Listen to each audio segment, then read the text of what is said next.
they used to do pasta. Turkey. Yeah. Yeah. Amanda and I did magical dining there, and it was fantastic.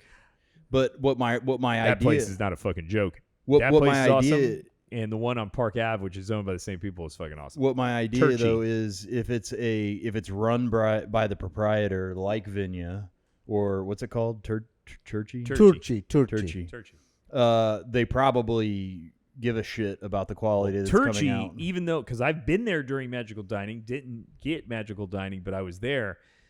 Turkey has the fucking owner's grandma standing in the front making fucking pasta with her own hands. So if you have a place like that, they're going to put out good food. Check it out.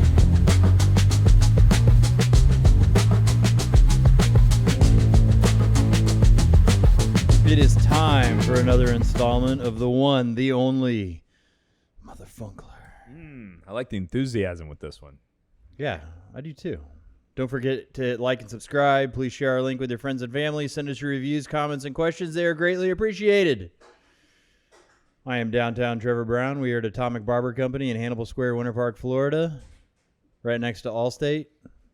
That's it. Where Allstate. PR hangs out. Down the street from Bartleby Jury Selection. Yes. Couple blocks over. You got it. We can walk over there. We can. I walk over here for my haircut all the time. Here, as always, the usual suspects. PR. Pragasen Ramalama Ding Dong. DJ Diapered Cupid. DJ Swizzle Stick. We haven't really been dropping the DJ names lately. I know. And Orlando Trivia Nick. Also, the Wizard of Ed is here. There, Our see? super producer. And the Intuitive Muse is sitting over there today. Making sure we don't do anything too fucking stupid. Let's I like see. it. No, I was thinking DJ Diapered Cupid because PR was talking about how much of a romantic he is outside. Oh my god! That's hard for me to imagine. Do you know? Would you say that I am romantic No. or not? No. No, not at all. No, when you used to tell us about like how you don't cook, you don't like that. Yeggs You is cook on lucky Fridays that you now exist, or something. you know. But when he cooks, he puts out crackers and canned tuna fish. So that's and seaweed chips. That's why I've become such a good charcuterie board maestro, because it's my version of cooking. No, I enjoy cooking. I think I make a really good salad, and I also think I make a really good pasta. See, Adam, that's not cooking to me. Pasta? Salad is not Salad, cooking. charcuterie, pasta. That's not cooking. Oh my goodness! Cooking is being in the kitchen, fingers dirty with garlic and spices. So do you make your pasta? And no, he buys it in a box and So puts it in fucking boiling water. I can make an argument. Christian, scorekeeper for trivia every That's Wednesday cooking. night. She fucking from scratch Yes. makes different pastas, different pasta consistencies, different pasta shapes. She makes her sauce. She makes her sauce like slow cooked. She fucking That's cooking. No, I make my sauce though, but I make. Let me tell you, even if I make The last pasta time from that a we box, talked about this, you said your sauce was just crushed cherry tomatoes. yes, That's not cooking. no. So I slow cook the cherry tomato though. I think it's put the cooking. garlic in I there. think if you're not opening a ragu, No, I never do that. Container. My sauce is made from scratch, and I have taken it to fine art. I will get you guys over to my house to try out my pasta. I think it's anti-cooking. I think it's like when you go to a place and they offer a deconstructed whatever the fuck, it's somebody just being really lazy in the back and not putting all the ingredients together. I think that you've come up with an idea that this is cooking, but really it's just easy stuff that's deconstructed. A charcuterie board is deconstructed. I have an argument for certain dishes to be deconstructed. So if you've got something where there are elements that are better to be combined immediately before eating.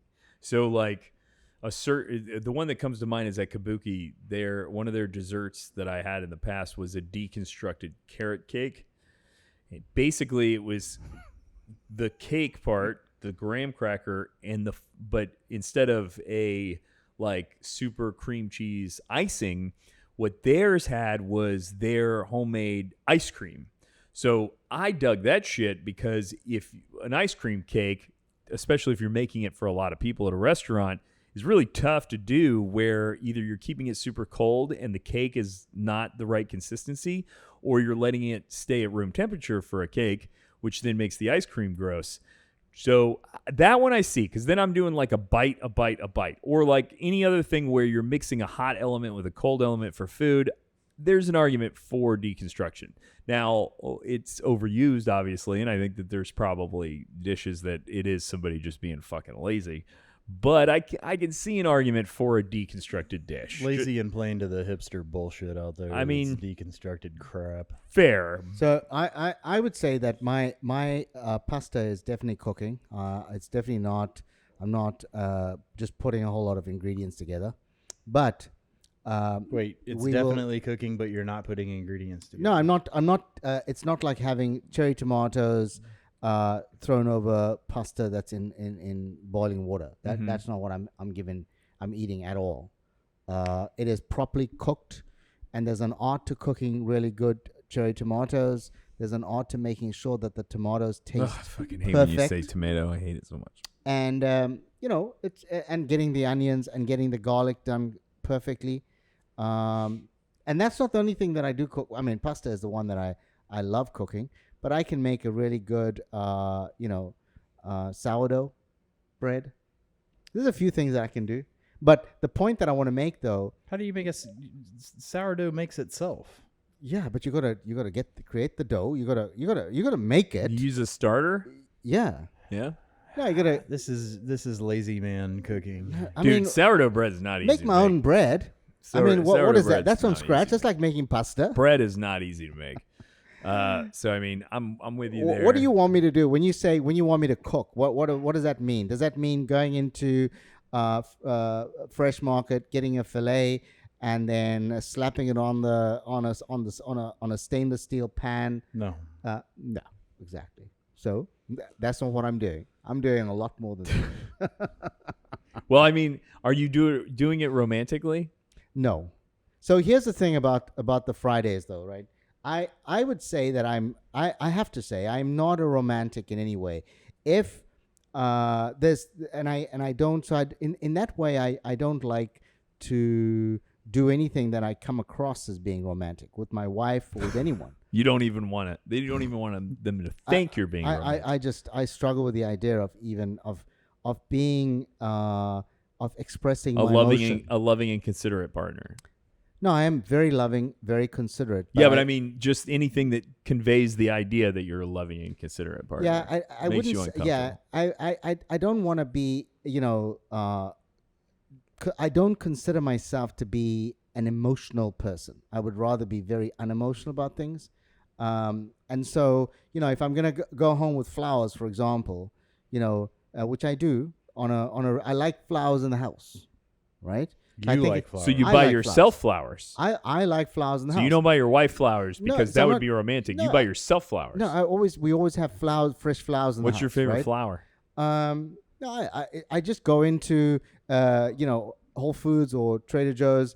I get a bunch, a couple of bunches, and I go home and either put it on the kitchen counter, and by the time I get to the kitchen back again after I freshen up, it's either in a vase already. So Yegs. Yeah. So do you tell Yegs, hey, I didn't get this to be fucking romantic. I got it because I like the smell of flowers. No, I don't say anything. There's flowers there. I and love she you. puts Here's it in. a chore. Yeah. Yeah. And she puts it in. Or alternatively, I do it. But I'd say 9 out of 10 times she does it. But it's not me being romantic, but I like the idea. And so that would be an example, right? Mm-hmm. If I do go out for dinner, which I almost very rarely do, let's say I go out for on a birthday, for example, right? I'm celebrating, but it's not me being romantic. Are you saying it's rare that you go out to dinner?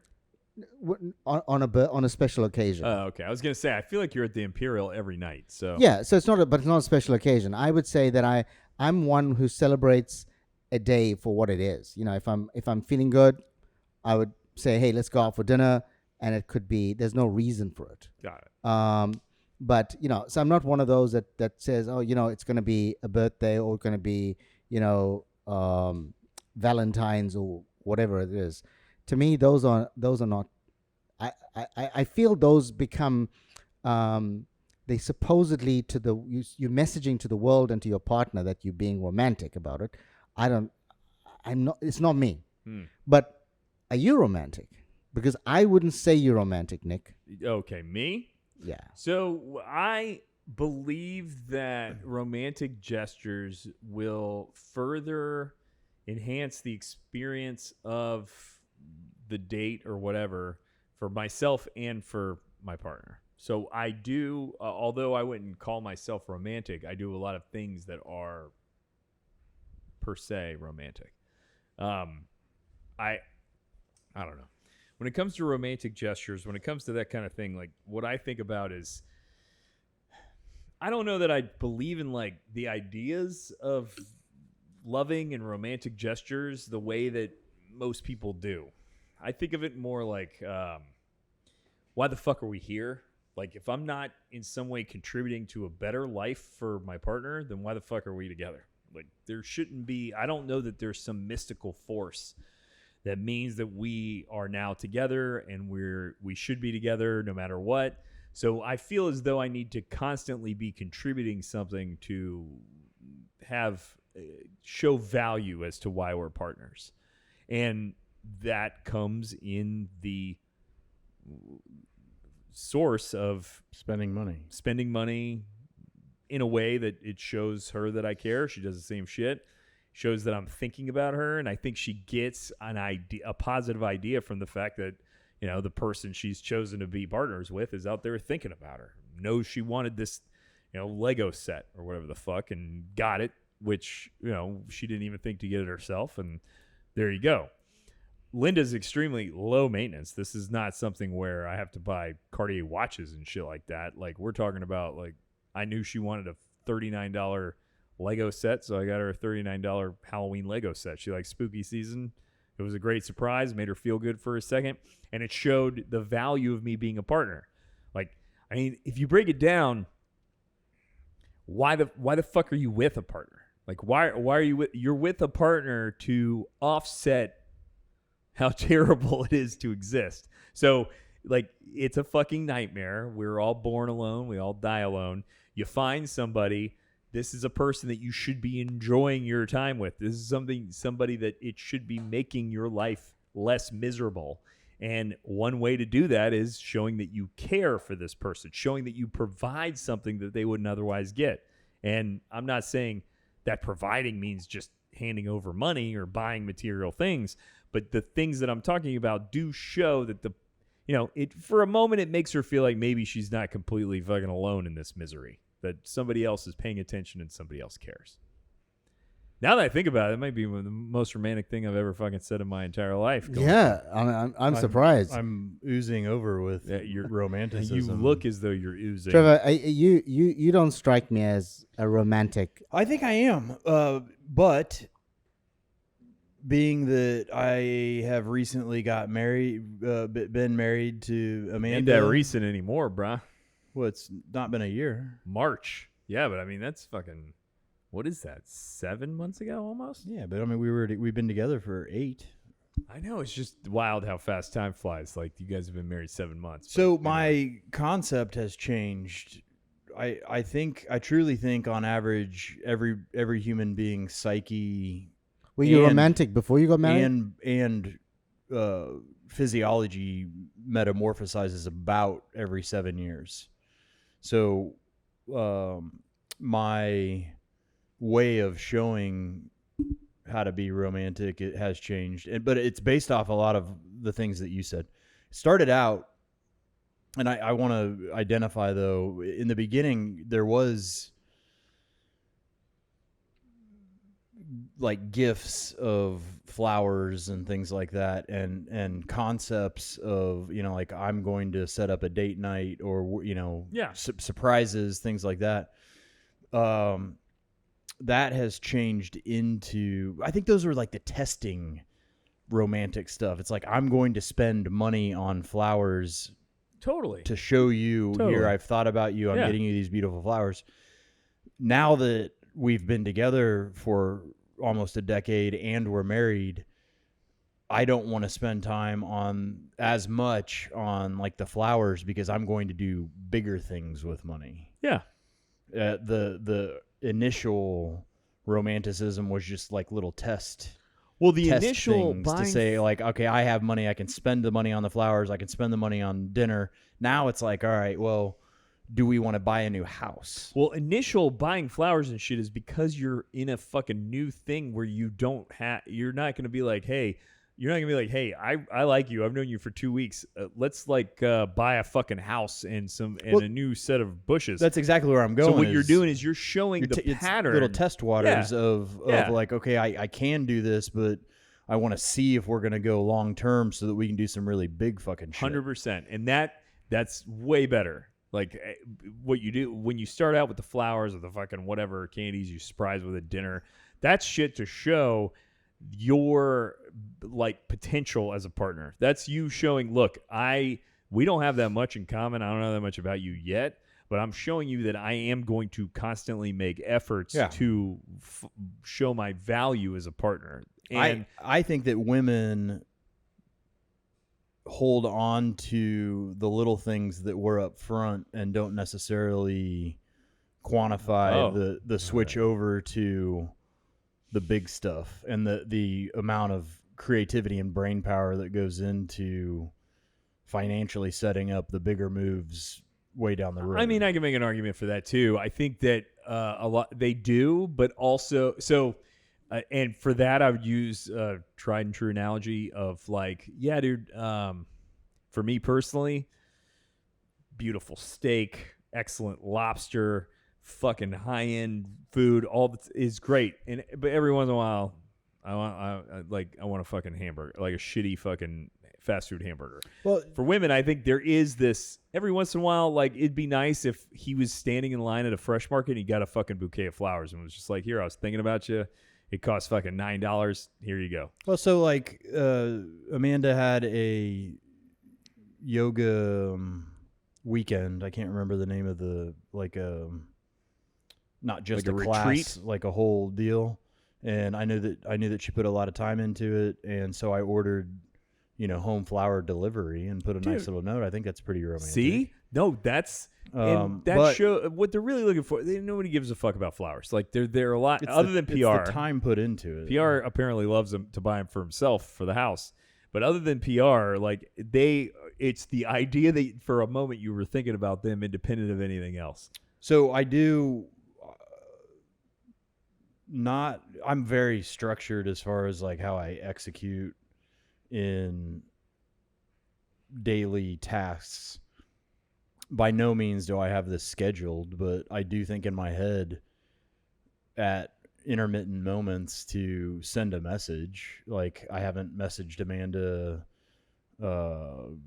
Like I'm usually at the gym when she wakes up. So I'll while I'm at the gym, she crosses my mind. I send a text saying like "Good morning, beautiful," things like that. I think that's pretty romantic. It's fucking not right. It is. So I'm not. What I'm boiling this down to is it's about, for me, time spent, and now, at least in the last probably 2 years, instead of doing extravagant dinners like we used to, I prefer that we both together collaborate on creating a home meal together. That's cool. And I think that's my version of saying, all right, I'm going to carve out the time to stop. We can come up with a menu. We can go to the grocery store together.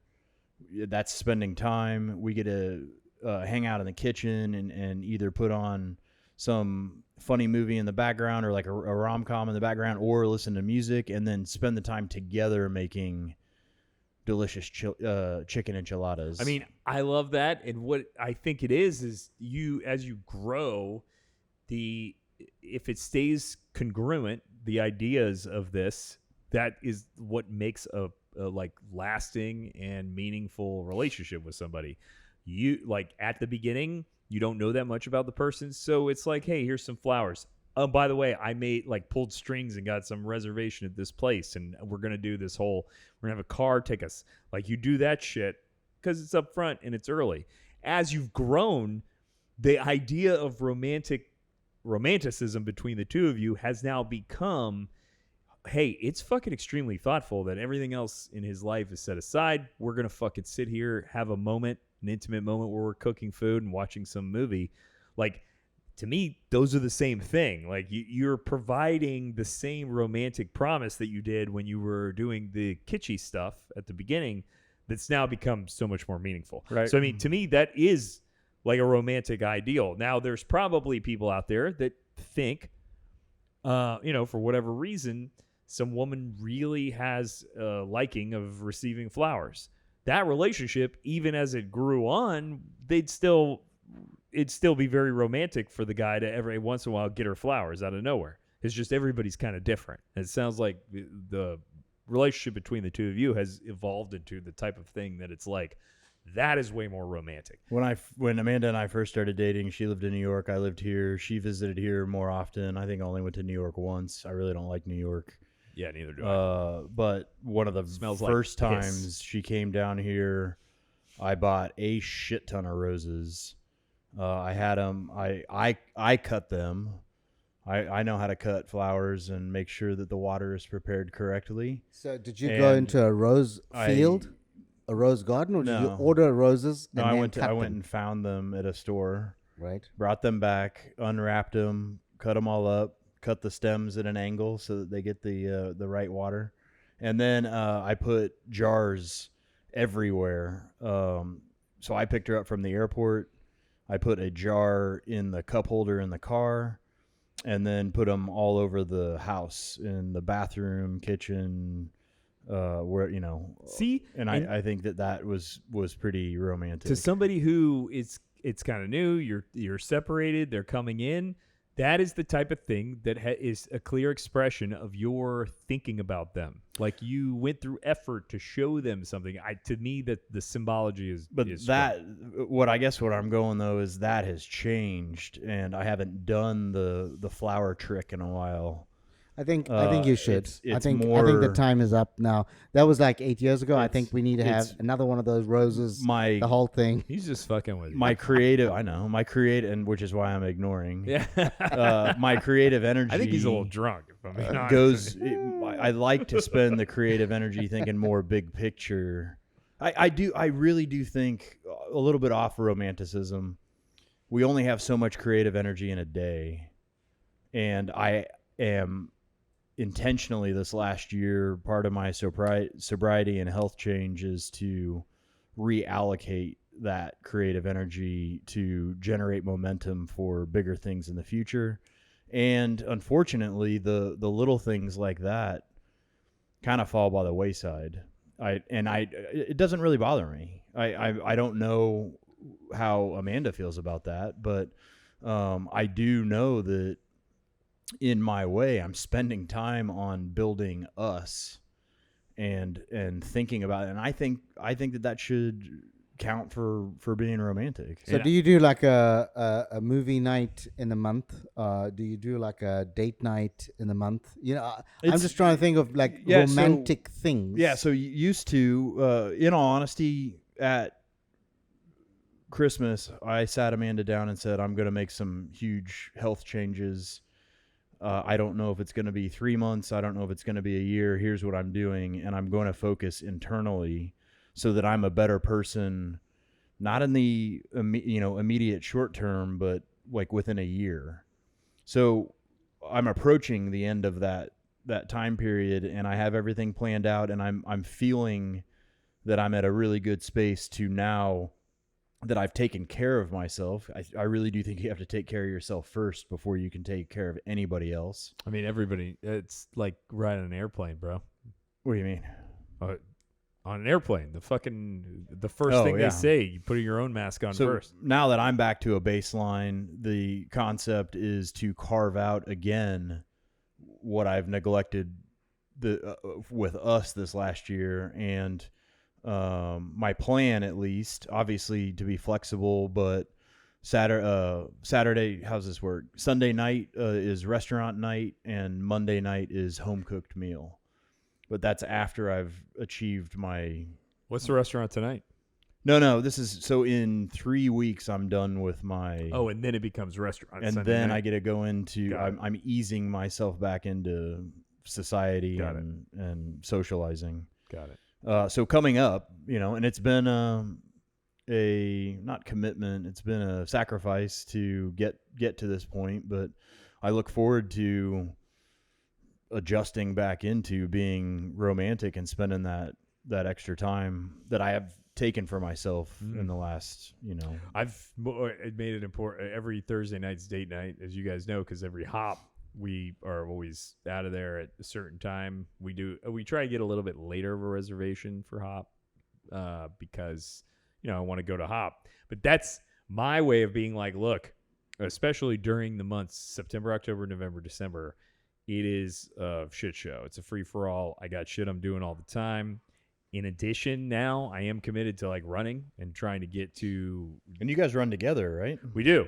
So that's in my book, that's romantic. I agree, and it's opened up great opportunity. Like we're going to Richmond to run a half marathon, so we're going to drive. We decided today instead of flying, just to be able to like spend time together, check in, hang out in Richmond, run a half marathon in November.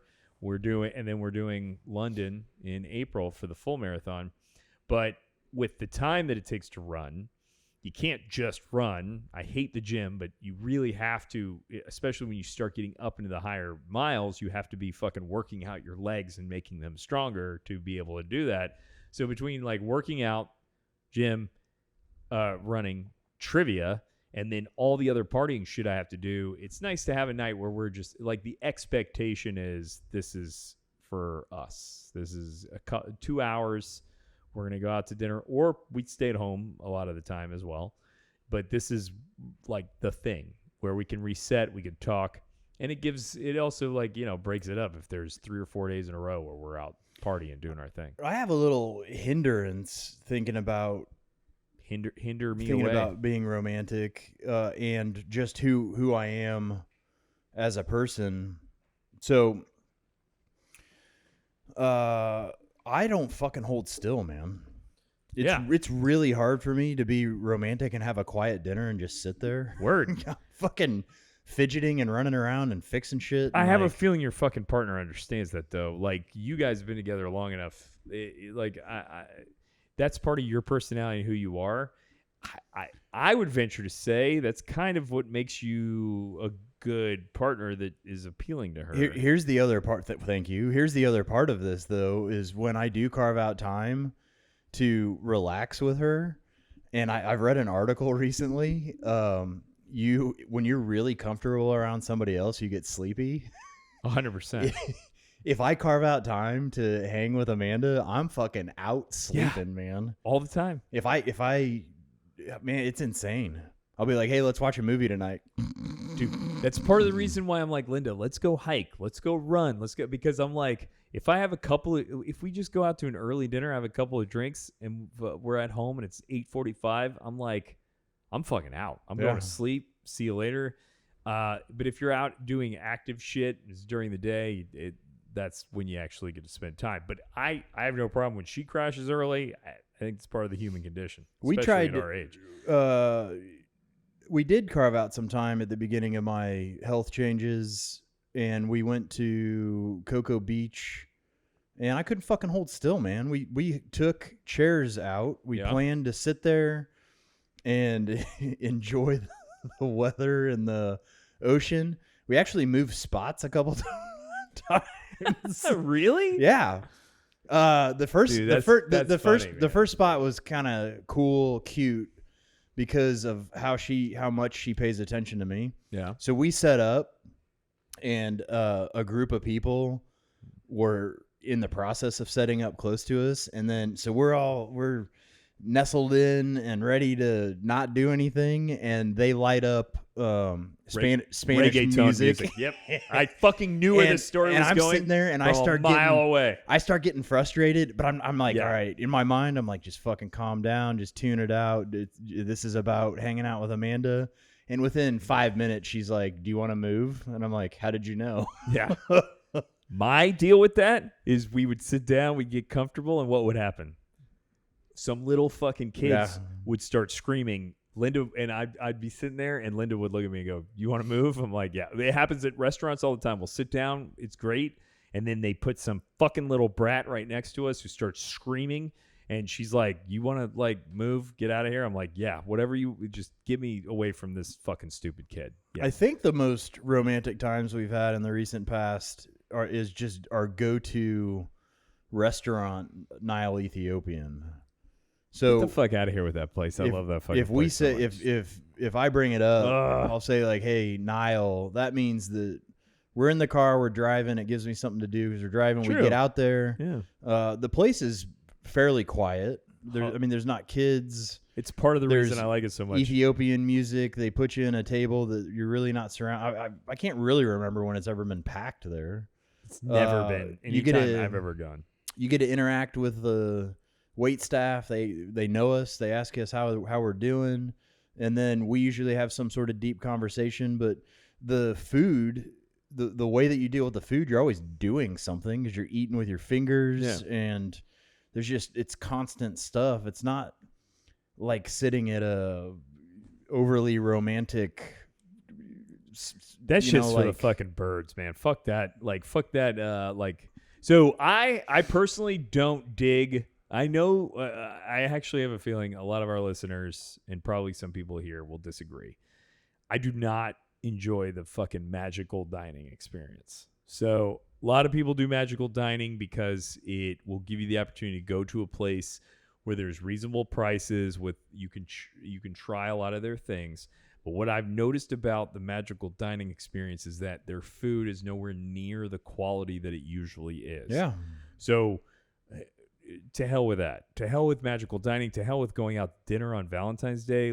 I am let's go to Nile and eat with our fucking hands and talk about bullshit. That is bonding. I don't like magical dining because I'm joking at the same time I'm being serious and identifying a psychological trigger for me. I do not like the idea of something being cheapened. And just based off of we're gonna have a preset menu that's at a lower price, I'm automatically turned off from that. They take their I want to go there and good shit. I want to go there and have my own unique experience, and I want you guys to give me the best that you can give me, not just some fucking buffet of shit you're pumping out. It's like Gators Dockside. I really like that place. Is really romantic. No, it's not at all. It's a shithole. But what I was going to use it for an example. They had all you can eat wings on Monday nights. When I was in college, that was the spot. That's what I'm saying. Yeah. However, their wings during the week were fucking delicious. Yeah. If you bought them at normal price. You go for the fucking all you can eat wings, they're not anywhere near as good as they were during the rest of the week. That's what happens with magical dining. Yeah. What do you I think you don't you like magical dining, Pierre? Why do you say that? Because I thought you had told me that before. Am I wrong? No. You don't like magical dining? No, I mean, I like going to certain restaurants. And, so I will go to the restaurant that I like when it's available. During magical dining? Well, it doesn't really matter. I would go to restaurants. Magical dining is now in September, for example, right? It's in a month. It started. It's this month. Yeah, it's We're in a month. September right now. Yeah, so I'm saying it's in a month. Oh, all right. It's a particular time of the year, and it's in September. So, I don't typically will decide to go out in September and go to a restaurant that's magical dining. I'll go to a restaurant that I want to go to and order whatever. Charcuterie. So I'm not but I mean, I wouldn't not choose certain restaurants, I wouldn't say I'm not going there not- because they're doing magical dining. Yeah. I would just go there and be like, I'm not interested in the magical dining. Yeah, it's just an offer.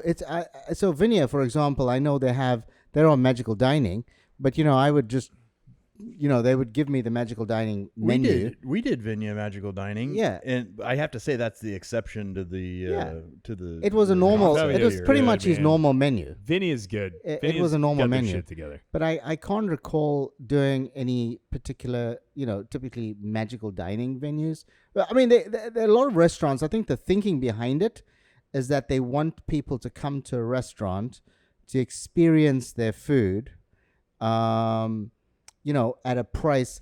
The idea behind magical dining is there's a dead spot in the year. Yeah. and the restaurants are hurting for business. for business. Yeah, so it's- they it's- created it's these before the fucking party time of the holidays. It's after kids have gone back to school. It's this fucking shitty. September. It's this shitty. Everybody's going to. But it shouldn't shithole be fucking that they've changed sports bars to watch. It shouldn't be football. they've changed the they shouldn't have changed anything. I'm not I don't aware. think they do on purpose. Yeah. But it's gonna happen if so. Like the one that really speaks to me is it was before even dating Linda. I was dating somebody else, and we did magical dining. At What was his name? Her name was Miranda. We did magical dining at Fleming's. And I had been to Fleming's before with my previous law firm because, I mean, back then I didn't have any money.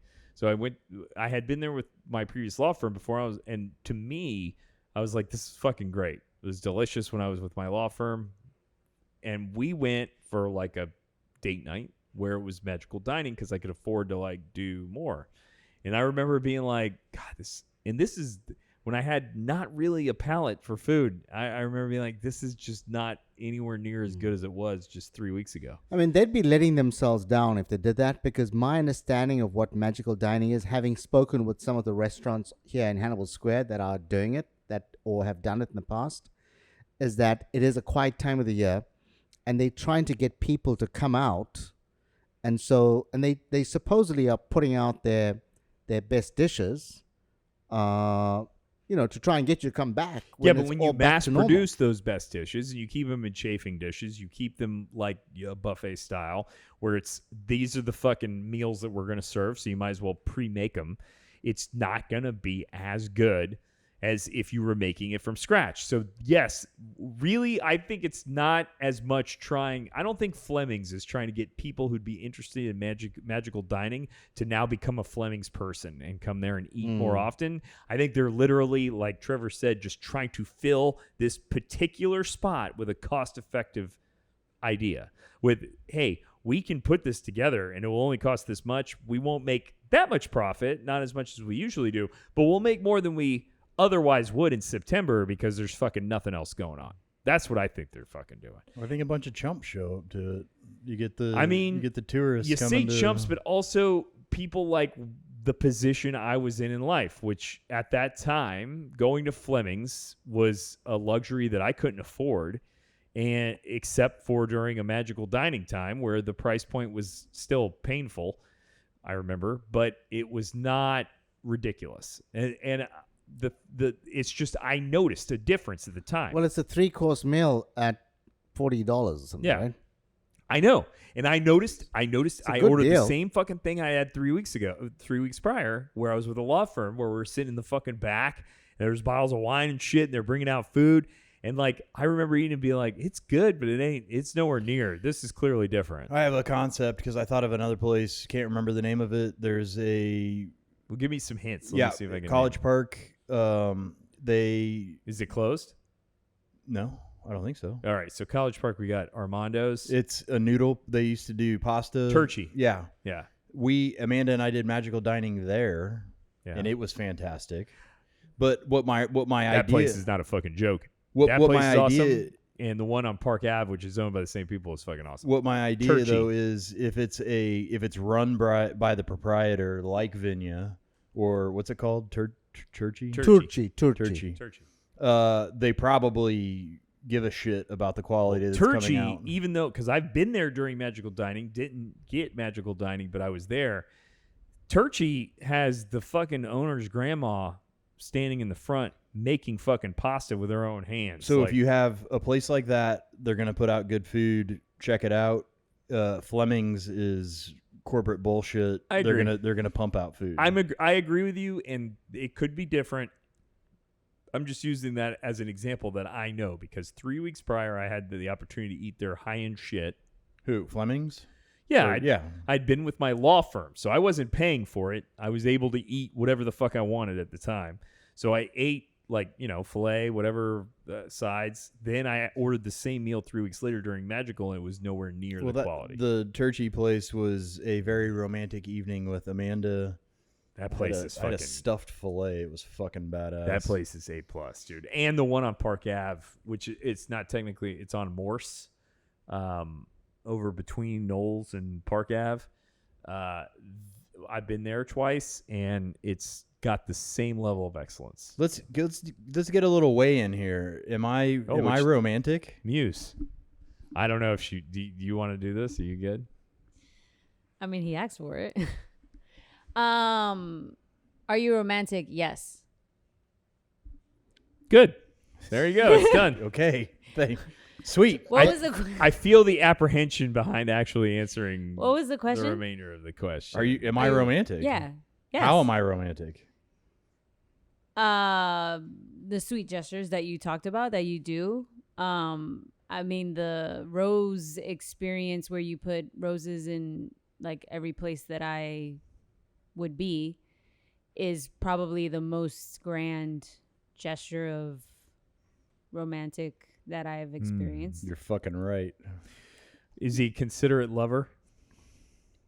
You don't have to answer that. Is Ed, are you romantic? I'm out.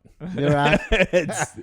Wait a minute. So that is Ed, come on, we Ed. had a Come story on, a Ed. couple That's weeks the word ago. of a Come on, romantic. Ed. We Get had in here, bro. We had a story a couple weeks ago about how you date proposed. That's pretty romantic. Get in Also, here, bro. I like to view things like in a movie, so I try and architect gestures like you would see in the movies. So I would like putting out experiences like you would see in the movies. So if you could call it romantic, I suppose so. Yeah, you are completely romantic. Oh my goodness. I liked a rom-com with Matthew McConaughey. Can't remember what it is. Don't remember the actress, but he was, turning on the heat, and it wasn't typical culturally expected romantic dates. It was off the beaten path. So like the spot that I remember is they were eating blue crabs that were covered in. This is Matthew McConaughey and Kate Hudson in the film 10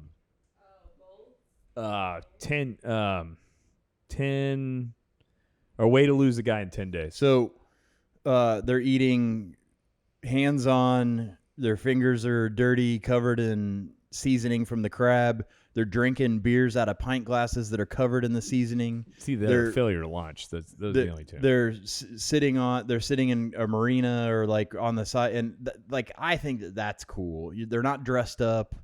They're not at a busy, expensive restaurant. It's a cool, off the beaten path experience. So is romantic then kind of something that you get to a point where you're so used to someone that you know what they like. You don't need to make a big deal of the fact that they like something, but you're being considerate. And you're sharing in something that they like, but you happen to also like it equally. So, for example, there are many Fridays that what I like is putting, I have said this many times, but, I like a charcuterie, right? But it does help the fact... Yeah, I think we all fucking know that you like charcuterie. But it does help the fact that my wife also likes it, right? So I do make a big effort to construct, not deconstruct, a really good charcuterie. Well, I mean, technically, charcuterie is like a deconstructed It is. sandwich. You just open the package of pre-sliced meat and put it no, on no, a no, fucking no, no. wood So board. I don't buy a package. I go in and buy the kind of meat that I like, He goes and And kills then- the pig, and then I also slaughters buy the pig. I buy a range of things that I know that my wife likes after being Which married has nothing to for a do with long meat. time. No. And that's why, I got to know that, right? And that Right. means I'm being romantic in inverted commas. Here are some raisins. No, I get some, I know the cheeses that she likes. Okay. You wouldn't know what they are. I would, because I'm romantic. Oh, yeah? You know what I'm saying? I know the cheeses, right? I know the style of cheese. What's her and all favorite that. cheese? She likes a particular, a truffle cheddar Okay. at Whole Foods. They don't have that anymore. You're so in, now we you're do. in jury selection. Was he lying when he said that? Yeah, he's lying. It's then so we do- great. I love it. I'm getting to the point where I could tell when you're fucking lying, Yeah. like from a So- million miles away. So there And was I love it. Yeah. So there's a truffle cheddar that she used to like, that she loves, and now That they she don't. used to like. She No, loves. she loves, but they don't have it anymore because they put in too much of black pepper. So we decided to change to the truffle Gouda. But no, she likes. I was there's sitting on a bench eating a sandwich. Eating Yeah. a, See what a he does cucumber when he's and not avo telling the sandwich, truth? Yeah. No, When he's not telling you Gives you the I'm extra weird details. very fucking- specific about the range of cheeses that she likes. But it's not just that. There's a number of other things. So there's these broad beans, like Italian beans, and then there's a few other things that I get. So I get, so it's not just the meats that I like, but it's a whole range of different things. And then we sit down. We've got a little 2 couches in our kitchen with a little table. Cool, like a nook. Like a little nook, yeah, but it's got 2 couches and a very low table. Very cool. Is it brightly lit or dark? No, it's well lit. It's well lit. Let me, but then I and the reality is I know her palate. Fortunately, it's very similar to mine for the wine we drink. So I would choose the wine and I would sit down and I'd put out the whole stuff and she Do you just. think that's fortunate, or do you think she's Just acquired a taste placating? to try to? Yeah, no, because when I got to you- tell you, Linda, I notice is like, oh yeah, Jägerbomb. I'm like, I'll give you one, but I know that's the last fucking thing on Yeah. earth you want. No, like I know Jägers- she's doing it No. because she wants to take a Jägerbomb and So when we go out most evenings, Yegs would sometimes she would say she feels like having a white, and she would say you pick the white, and I would want a red, for example, right? So it's not like we always want to drink the same wine, yeah. but her I understand her palate, and it's very similar to mine. Okay. But she also likes cocktails, and I don't care for cocktails, right? So she'd say, like last night, she would say to me she wants a non-alcoholic cocktail, which she did have, and I didn't. I went for a beer, based on the kind of food I was eating last night. But I would say that would be a romantic evening, that I would do on a Friday. On I certain mean, that Fridays. sounds romantic. That It sounds would be cool. that would be the kind of romantic evening that I would have.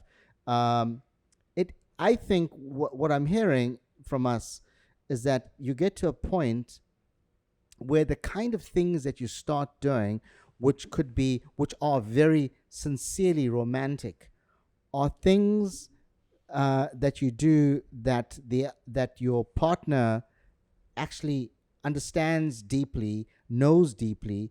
It's almost repetitive. You're showing that you know them so well. It's almost saying, I know you so well. These are the things that you and I would enjoy doing on a Friday night or a Monday night, versus when you start off the relationship, the romantic things you do is very often like a gamble. You don't really know. That's not. So my argument about this is not that it. My argument about this is that when you're proving to somebody that if you're being romantic, you're showing your value as a partner. Showing your value as a partner is showing that you care through almost like a poetic sense, where the person's sitting there and it's easy to just buy a random stupid card or flowers or some shit.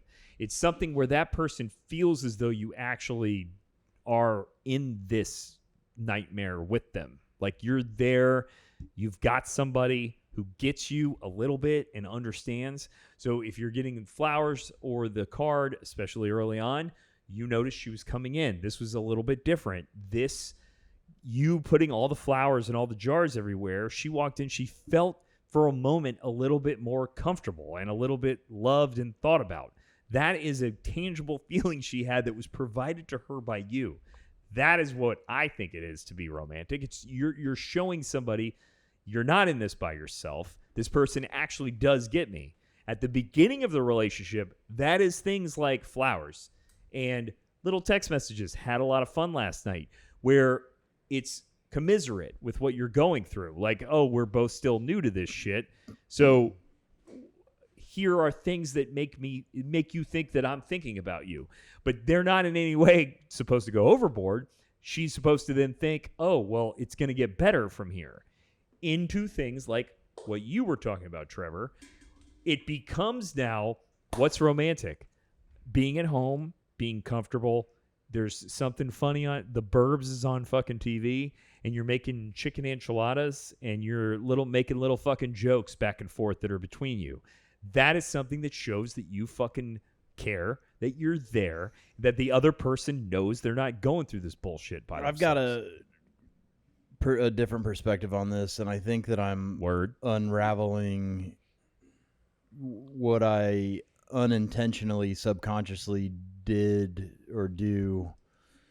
Threadbare tapestry unwinding slow, my man. So the idea is vulnerability is romantic, and right up front of our relationship, we took a 2-week-long trip to Peru, which being, at least for me, and I think the subconscious part, was testing the metal of the relationship. Word. Really quickly. I had a old bud that said, if you want to figure out if a relationship is going to work out, go on a 10-day camping trip where you have to get from point A to point B, and if you make it without wanting to kill each other, you have a good relationship. I mean, if you make that trip with anybody without wanting to fucking kill them, then I think you're doing okay. So Amanda and I went to Peru. We stayed in hostels. We stayed, in the middle of nowhere. We were living out of one backpack each. Yeah, you're fucking stanking. Yeah. You had to take shits in terrible places. Oh, yeah. It was horrible. Let me tell you. Peru's plumbing is the worst plumbing in the entire world. You're talking about, because I'd rather fucking kill myself. You were not allowed to flush toilet paper in Peru because their pipes were so old. So there was a big pile of shit paper on the side of in every bathroom. Pass. Oh, it was horrible. Hard pass. But it really quickly throughout that trip broke us down to bare minimum of who we were and how we were gonna work together to make it through a crazy country. And this built you. And well, it reveals, it makes you vulnerable, and you get to share that vulnerability really quick. And I think that is a version of being romantic for me. It was hard. It was hardcore, but I totally. But think when that we're hiking and climbing, and you get to share your real feelings and emotions through the deal, it's more revealing than going and paying, $200 a head. I think for like a that's steak how you're dinner. determining who your fucking partner should be. I think though. yours is. I would say It's that's not different for romance everybody. now. Yeah, see, yes, that's go love ahead, now. yeah. What you're talking about, I would say, is love, and I think that's kind of adversity. I want to tie one more scenario into this. Tie it off, man. About vulnerability, and unfortunately, the Intuitive Muse's grandmother passed. That was a romantic time for me. I got, instead of going into business mode through understanding her, what's the word when you're like figuring out how to be sad? Grieving? She's grieving. She's going through a grieving process. I think that's a time that I pull back and say, all right, we're not going to do our daily routine, our daily grind. And this is a new side that I get to experience of her, and a new side that she'll get to experience of me, of taking care emotionally or being there emotionally. And I think that's a romantic as fuck. Again, it's totally unfortunate that it has to do with the situation that it did, but I think that there's a correlation between revealing vulnerability on a trip to Peru for 2 weeks and somebody passing that is even more. It is love, but I think it's romantic. Yeah, I would say those are not. I would not say that's a romantic moment, though. I would say that's a deeply affectionate, and it shows a human a deep connection between the two of you, and and what you're saying is really important, because with my wife and I, we have gone through, and I think that the very deep kind of painful moments you go through, and very often it's a fight, so very often you have these fights between husband and wife, between partners, those fights and those differences can actually be can reinforce the relationship, right? And here you have this. This is a very trying time. She's lost a grandmother that she was close to, and you were able to respect it and share it and join in the grieving process. And I think that it's unfortunate, but when you go through these very deeply traumatic times together, I'm going through one at the moment, but when you go through a very deeply traumatic time with your partner, in a funny way, you don't want those to happen, but in a funny way, it actually brings you closer together.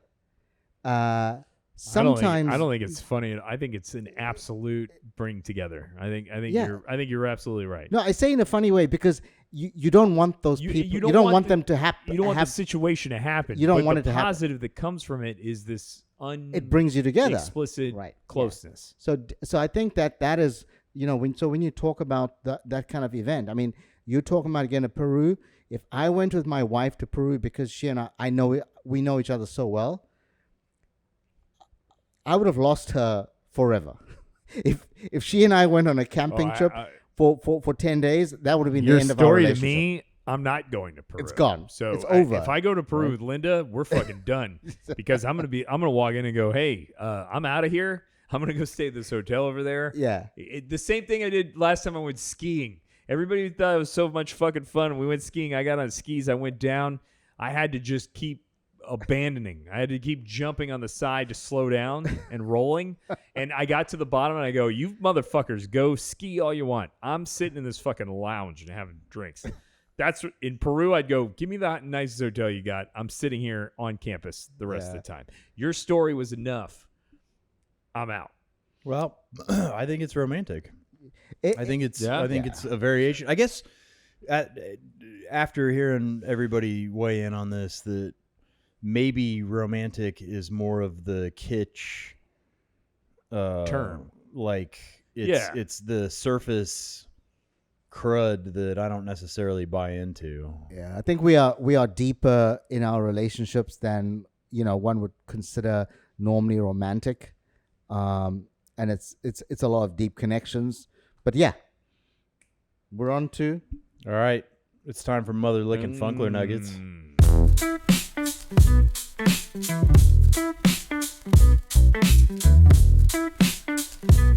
I got a couple nuggies. All right. Yeah, you go. So let's start kind of low.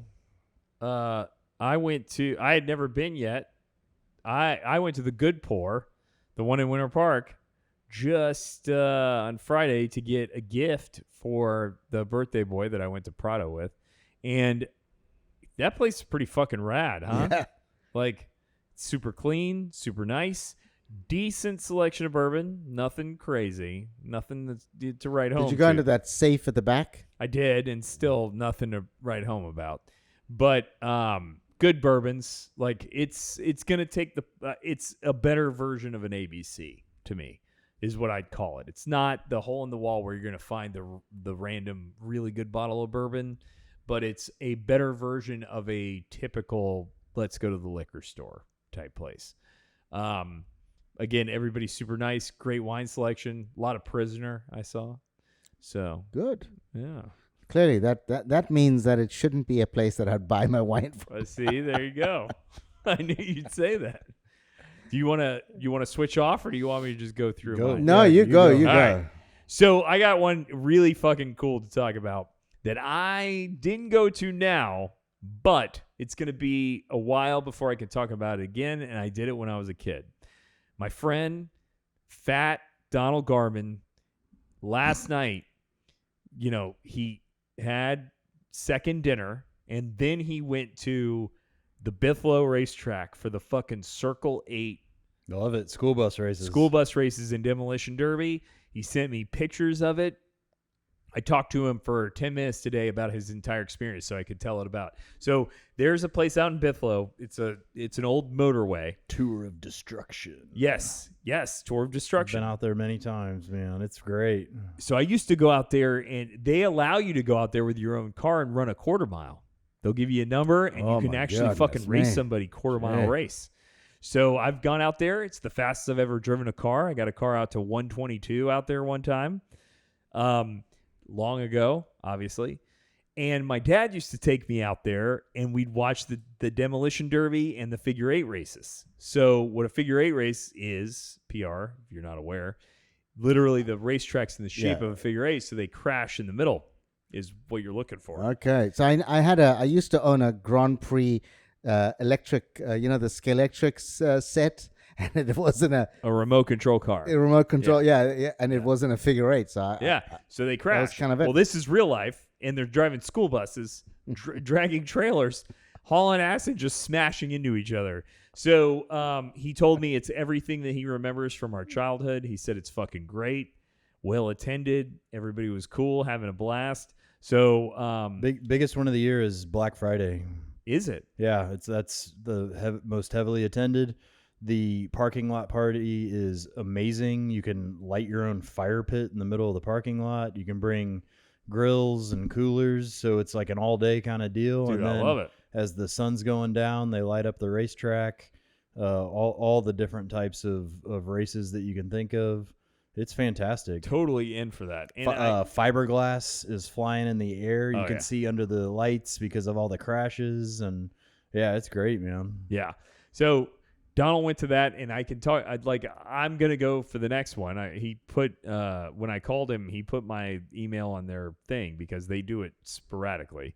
So I definitely excited to go, but I have been many times in my life. It was just a while ago, and I can convey to our listeners that it appears that if Fat Donald Garman says it's okay, I mean it's at least okay. I mean he's a fat piece of shit, but like his enjoyment of that specific experience would be something I would take and roll with. So I highly recommend it. That's a nugget that I've got. I did Sparrow again. It was delicious. I did Sparrow. The soul fish, fucking unbelievable, perfect, rock and roll. You know that Sparrow just this weekend started their tea. They have like an afternoon tea. Saturdays, Sundays, there's a 1 o'clock tea and there's a 3 o'clock tea, which I really want to try. Sounds so fucking lame. But you can maybe find that cucumber sandwich. Yeah, I bet. Yeah, that sounds like something. There that'd you be go. a tea thing. And then we talked about it offline. So Ava's closing, apparently.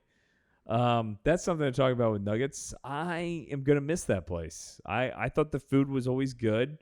Really, what I'm gonna miss about it is that because their price point, it was a place that I could always get into. So when Linda and I would want to go out to dinner and we hadn't made a reservation, it was kind of last minute, but we wanted to go somewhere nice, it was always easy to get an Ava because they were never full. And now, apparently, they're going to be gone. And some other concept's going to come in and think that they can survive on paying over $1 million a year in rent. So, we'll see about that. Those are my nuggets. Yep. I think I have something else here that I can't read the handwriting. So, So- Reyes. I went to Reyes today for lunch. It was fucking delicious. Yeah. Always. We've talked about that place Solid. many times. Did Solid. you get ceviche? Ceviche, no. We got chips, salsa guac. We got the corn souffle, and we got the fish tacos. I will tell you the corn souffle, and those are two things that we've had many times. Today was the best I've ever had from them. It was phenomenal. It was great. And, we just had soda waters and shit hanging out at the bar. It was cold, dark. There were some kids screaming. They're not really dark. Reyes is not dark though. It's very, very, very bright. They got I don't know. I disagree got that it's windows very, from- very bright. from But, top you to know. bottom. Fair. My nugget was actually next door to that. I was at the Thai restaurant last night. right Dude, next you door. went to that fucking place? Yeah. I'm glad you saved that for last. Tell me about that place. Yeah. So it's called Tele. I wonder if I'm pronouncing it correctly. Talah. Talay. Talay. Got it. Which means the ocean or the sea. But so I don't like Thai food. So I must say that it's normally not my restaurant of choice. But I was with some friends and they said, they want to go to this place. So anyways, we went there. It looks like kind of a Reyes design. Oh yeah. So I asked my server, are you guys owned by the same group? And they said no, they're completely different. So the kind of design. It's beautiful. So I liked the design. The food was exceptional. So I had I like the soft shell crab. So I ordered that. It's actually a main. Tell me about this dish. I love soft shell crab. So tell me about this dish. So they don't have it as a starter, but I like soft shell crab. So what I said to them is I'd like it as a starter. So they gave me a main, but as a starter. Yes. It was exceptional. It really was very good. Explain it to me. But, is it just soft shell crab? Is it rice? Like what's going on? It comes with a side of rice. But so it was just very nice soft shell crab, very well, nice and crispy. It was exceptional. I didn't have the rice though. I just left it on the side. But because it's a main, it was a larger. It was 4 pieces. I just had 2, and I took away the other 2 pieces, Fair. which I had today for lunch. And by take away for American normal people, you mean you took it, you brought it home. I took it home. Yeah, right. Took it home. What I liked about it, and I'll go to my main, but what I liked about the food that they packed away was the effort, the packaging they put it in was a work of art. And I thought that was super. I mean, we all know thoughtful. that 95% of your food enjoyment it's comes got to from look the way good, it right? looks. So they put it in beautiful containers. They put some flowers on it, inside, which wasn't my original. Ticking all the boxes, right? It was really. It's like I thought that was brilliant. Built for fucking PR. And right? then they put it in a bag, which was marked with his name, and it was. And was they gave you a bouquet of flowers just they for your gave me a house. bouquet of flowers. Yeah. So that was a tick. The rest of the starters were also very good. And then for the main course, I had their sea bass, but it was a steamed sea bass in a broth. It was outstanding. I got to tell you, steaming fish is underrated. It was. So I love steaming so fish. I don't like something. So I don't typically like fried food, and I don't like something that's heavy, particularly for dinner. And so I was looking for something. When you say so I'm not. You don't like heavy food, particularly for dinner. So you prefer heavy food more at another time? No. So if I'm gonna have like a traditional, like a Thai dish, I was looking at everybody else around me, right? This is not the most. This 8 out of 10 of them were ordering the big rice dishes and the big noodle dishes, right? And that wouldn't be something I would want to eat for dinner. If I was going to have that, I'd have it for lunch. So I'm looking for something. So you're a more heavy lunch guy. If I'm going to eat, yeah, I'm normally not a heavy at all. But if I'm going to do it, it's going to be over lunch. So this was perfect for me, though. It was super light. It was a beautiful white fish steamed in a clear broth. It was really good. They give you some rice on the side, Sounds delicious. which I didn't have. But so that was my meal, and everybody else seemed to enjoy it. It was also jam-packed, which tells me that they're doing well. It's only been open since January this year. Did you go to the bar next door? Yes. So dinner was like a big called tick. Noir or something? Dinner was, yes. It's a speakeasy. Yeah. So I went to the restroom. As you know, I'm over 50, so I would at least go to the restroom at least once So you had to take whilst 5 having dinner. pisses the whole time. No, whilst dinner. No, over dinner, but I didn't notice. You got to go past, like towards a restroom, right? To go for and they've got the secret door. Because when we were done, I said, to my server, we'd like to go to the speakeasy. I said, yeah, go to the restroom. I said, listen, I've been to the restroom. I did not see a speakeasy there. I said, there's a secret door, and which I liked. let me tell you, Nick, it was a dark room. I It heard. was, It's called noir. yeah, it was a very dark room. Which and every speakeasy I've been to is that's kind of the Yeah. style of it, right? It's 'Cause always that's dark. what's fucking awesome. Yeah.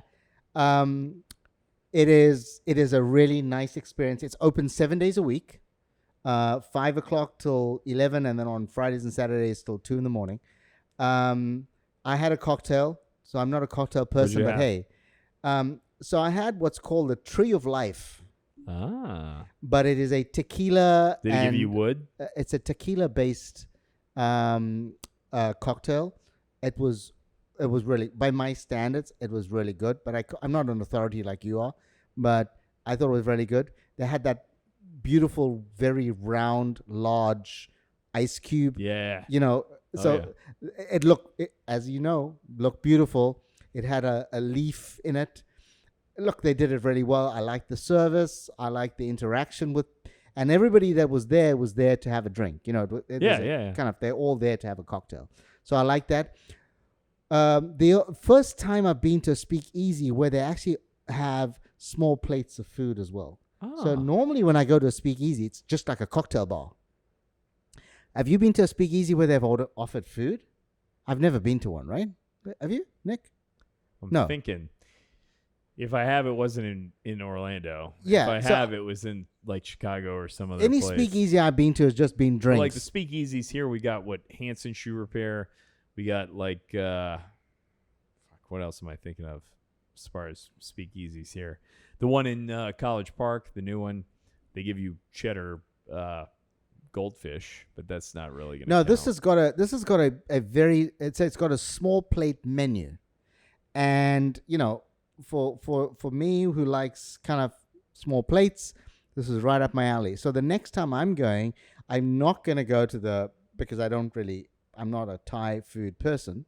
I would go straight into the speakeasy because it's got all the stuff I like. Yeah. A very nice small menu, but some what good were the small food. plates you had?